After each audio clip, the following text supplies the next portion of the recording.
Venice is at risk of losing its own identity. More and more Venetians do not identify themselves with the city, and the rupture between the invisible and visible city is being felt by the city's urban and social structure.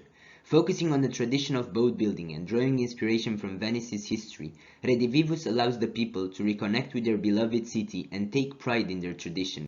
It all started from the fascinating history of Arsenale di Venezia, once the vital core of the Serenissima. The map made by Maria Maffioletti, drawn at the end of 18th century, has been the core driver and guidance in the formation of Redivivus, offering invaluable information of how Arsenale used to function as the most famous naval industry. In today's Arsenale, most of the decayed and abandoned buildings still bear traces of the material flow that took place when constructing the boats. It became clear that in order for Redivivus to truly serve its purpose, the site had to be reimagined. By arranging the main activities in a straight line while still leaving the secondary branches the same, a new reality emerged. One in which buildings that seem to have no apparent connection at first form a different layout but are still bound by the same value, the art of boat building. This diagram thus represents the key in deciphering the Redivivus map. This place is more than just a rearrangement of existing elements. It presents itself in the form of three interconnected islands that respond to a different kind of program, speaking about three different layers of Venice. It is a place that reconnects Venetians with the city through tradition. It is a reality defined by a mixture of residential, workshop, and learning areas. For Redivivus to be true to its purpose, the architectural gestures are inspired from Venice's development, because in Venice, building has been carried out differently due to limitation of land. Over time, most buildings were altered or enlarged through stacking, repetition, or insertion.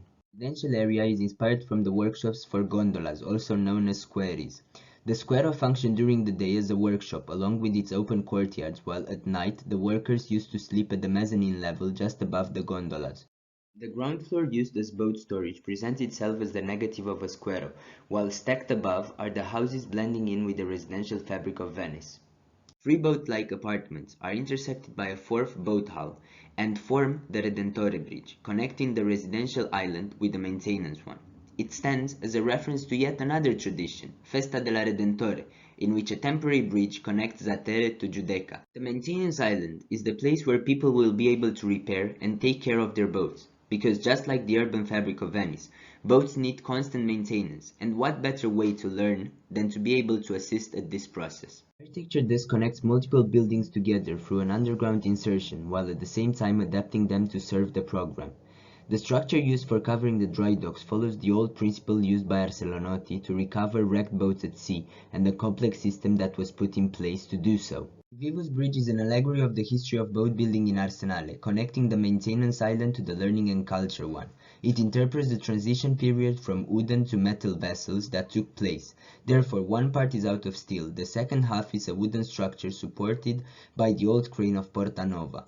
As one reaches the Learning and Culture Island, it can truly be immersed into the Venetian secrets of boat crafting. While the ground floor area mainly serves for hands-on experiences and all the workshops are placed around the assembly courtyard, the upper levels serve for learning and research purposes. Which here still follows the idea of boat structures, adapting and adding to the existing fabric. For example, a connection is being made on the upper level of Porta Nova all the way to the first floor of the library, and allows the people to move around the learning facilities. Armstrong Crane is the only one of its kind left in the world. By restoring and repurposing it, a movable bridge is formed for people to reach the residential island. This is Redivivus, an alternative reality, one which speaks of three different Venices but that are ultimately interconnected. Venetians will once again have a sense of belonging and regain their city's unique identity.